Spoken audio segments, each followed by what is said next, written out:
El telescopio es un instrumento óptico capaz de aumentar la luminosidad y tamaño aparentes de los objetos que se observan.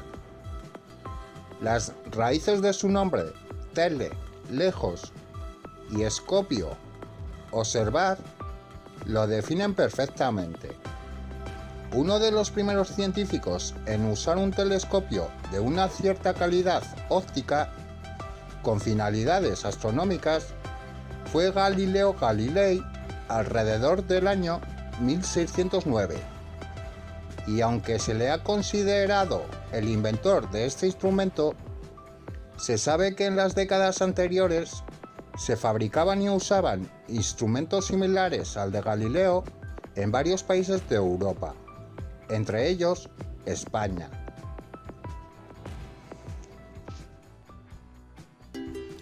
La astronomía clásica tiene sus orígenes en el estudio de las posiciones y los movimientos de los astros. Está, por tanto, vinculada de un modo muy íntimo con el paso del tiempo y su medida. Hoy día, el tiempo astronómico se mide con relojes atómicos, pero las raíces históricas de la medida del tiempo se basan en repetición de ciclos celestes. El patrón básico fue durante muchos años la rotación de la Tierra. El giro de la Tierra en torno a su eje da lugar a la definición de día como unidad básica. Gracias de corazón por tu visita y no te olvides de dejarme tu like.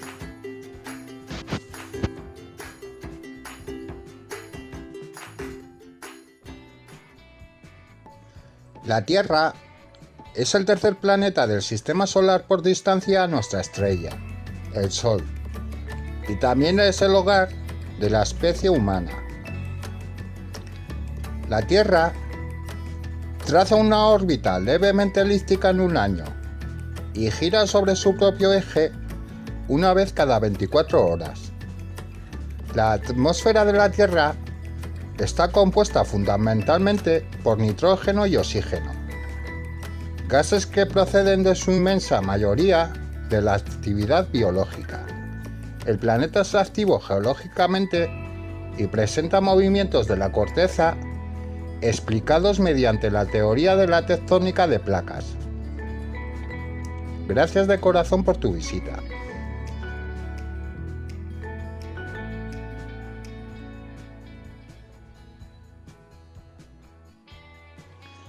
China encuentra rocas nunca vistas. Las muestras recuperadas por el rover Chang'e 5 contienen regolito con rastros de basalto, algo que sugiere zonas geológicas lunares inexploradas. Hola, chicos y chicas.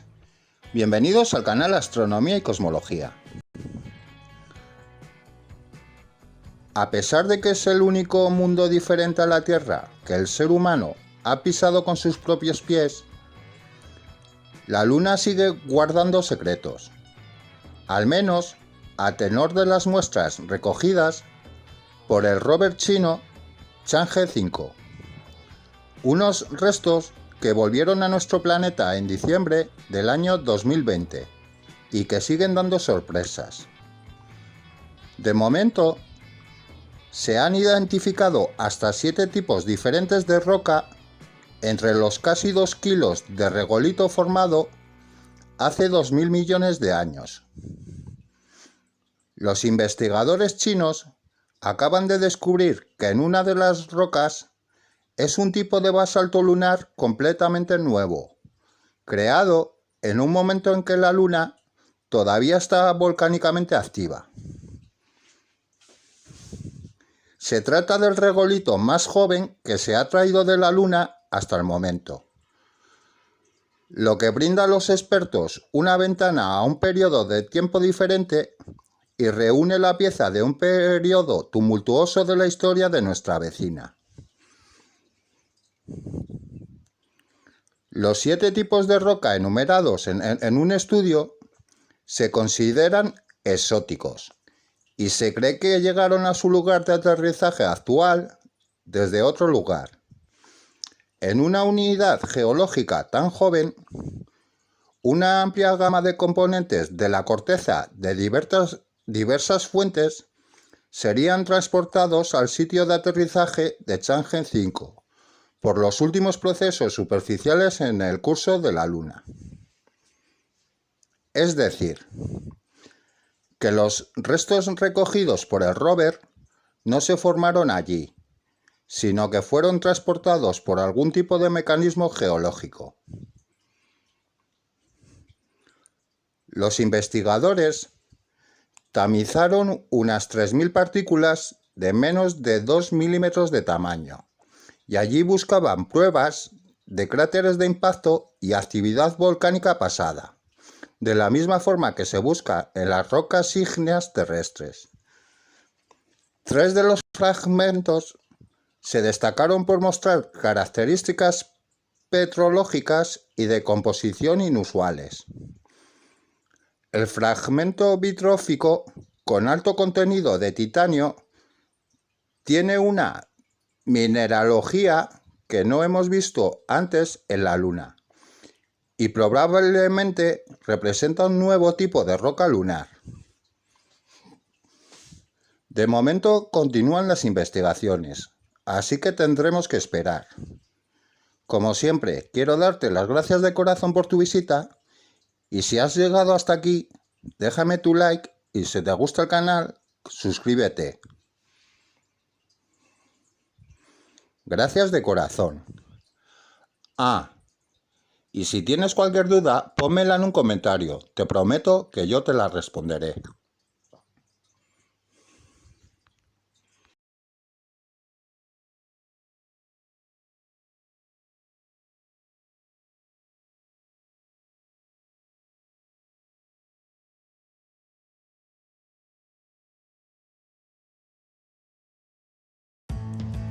Los antiguos trataban de explicar el movimiento aparente de los astros sobre la hipótesis de que la Tierra era el centro fijo del universo.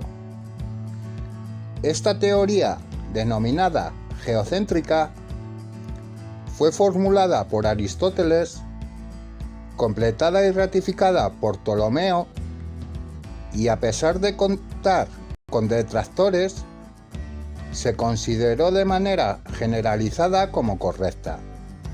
Finalmente, su aceptación por la Iglesia y el feudalismo la convirtieron en la teoría dominante hasta el Renacimiento. Gracias de corazón por tu visita y si te gusta el canal, suscríbete.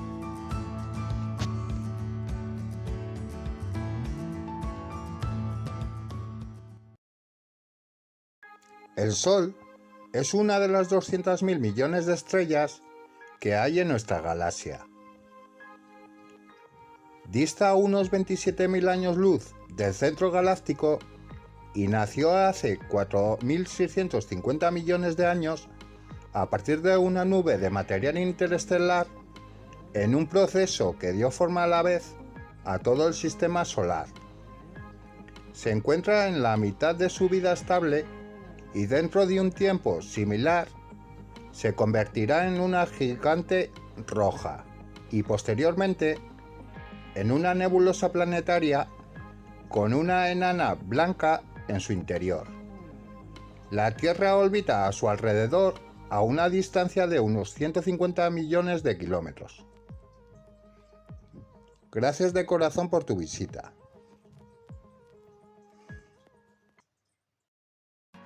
Supernova es una explosión estelar de carácter cataclísmico, extremadamente energética y que hace desaparecer la estrella progenitora. Existen dos tipos principales de supernovas: las gravitatorias y las termonucleares. Las gravitatorias son explosiones que se producen al final de la vida de la estrella muy masiva. Y las supernovas termonucleares tienen lugar en un sistema estelar binario en los que una de las componentes es una estrella enana blanca. Quiero darte las gracias de corazón por tu visita y pedirte que si tienes cualquier duda, la pongas en un comentario y yo te la responderé. Gracias.